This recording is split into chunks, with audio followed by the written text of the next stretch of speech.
What are the most underrated characters in Genshin Impact? Somebody asked this question during stream today, and I thought this was a pretty cool discussion to have, so we're going to talk today about what characters I think are the most underrated and why.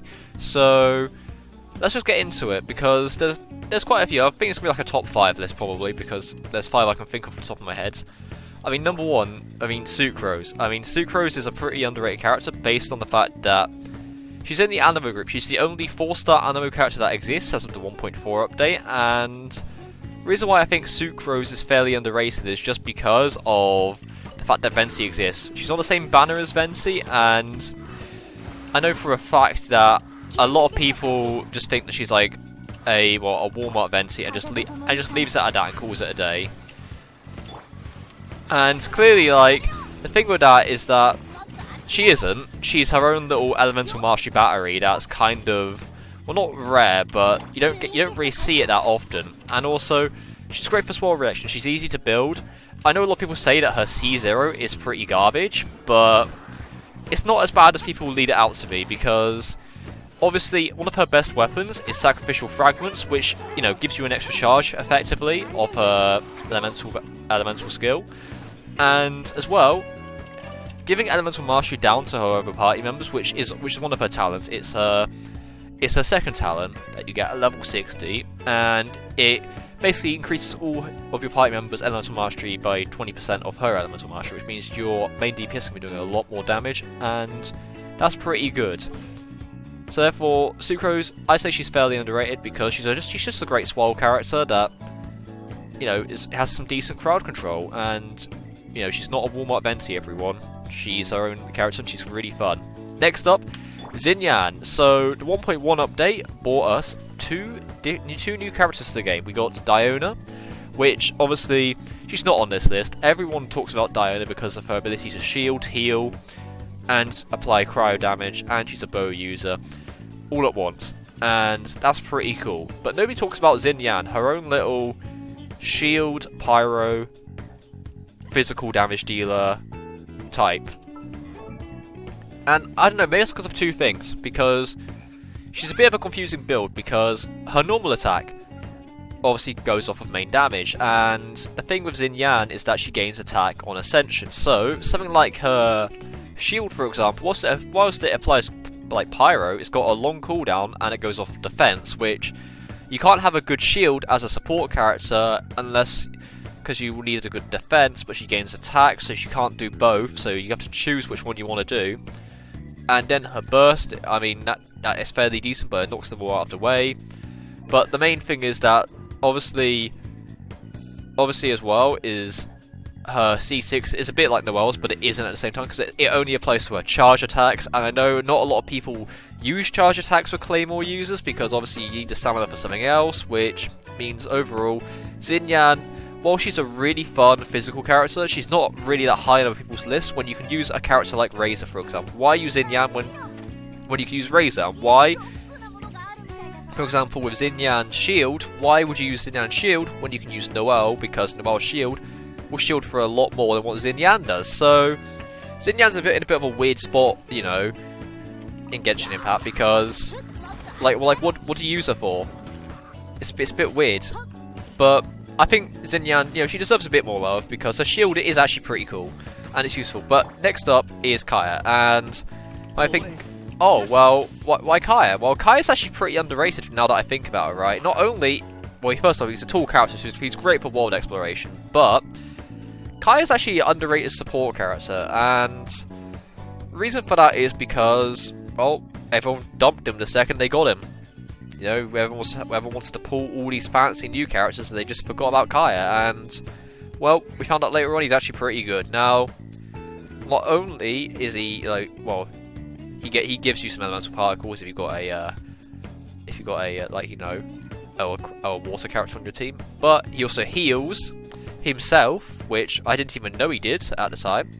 He also, you know, he's got some decent cryo application, so he's great for superconduct as a support, but his burst, it summons icicles that revolve around him and do cryo damage. Now, if you got a Tartaglia in your team, for example, this is a great support for Tartaglia. It's a great support for Hu Tao, because it does melt. It's a great support for Albedo, Razor.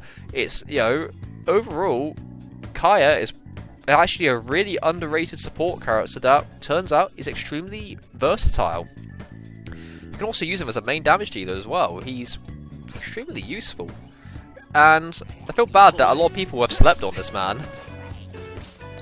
Even though, like, mine's not leveled up, right, he has a lot of potential. But, obviously, next up, I think both forms of Traveller. Now, obviously, Traveller isn't as strong with their Animo form. However, though, their Geo form is actually kinda cool. It's also kinda useful as well. Especially with Zhongli, because the Traveller's, like, pillars, for example, that, well, like the little jail cell they put down kinda looking thing, is actually kinda good, and it works extremely well with Zhongli's, like, AoE Geo skill. And in that example in particular, Traveller becomes extremely underrated. Like, of course, a lot of us threw Traveller to the side as soon as we got them, because just get new characters. You know, new characters are probably more fun. You know, new 5-star. You know, we get that dopamine rush. We get new character. We toss Traveller to the side, and well, I feel like we need to give Traveller a bit more love because they're somewhat useful. They have their uses.